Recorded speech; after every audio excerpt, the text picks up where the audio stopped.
अच्छा उस्ताद जी आए मेरे वाल साहब अल्लाह पाक इन्हां जन्नतुल फिरदौस च आला मुकाम अता फरमावे।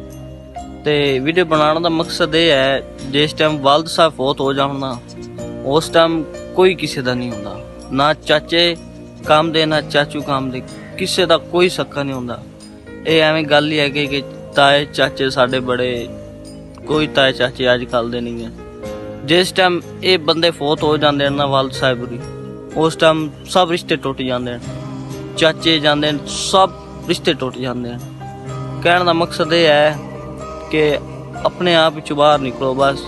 असी भी बड़ा चाचे ताया च वड़ के वेख लिया पर कुछ भी नहीं लभा, जलालत के अलावा कुछ भी नहीं, कुछ भी कोई नहीं। उस टाइम इंसान चंगा होंदा है जिस टाइम उन्होंने माँ प्यो या वालद साहब कोल हो, बाद जलील ही धक्के ही खाते हैं। बस अल्लाह पाक मेरे वालद साहब नूं जन्नत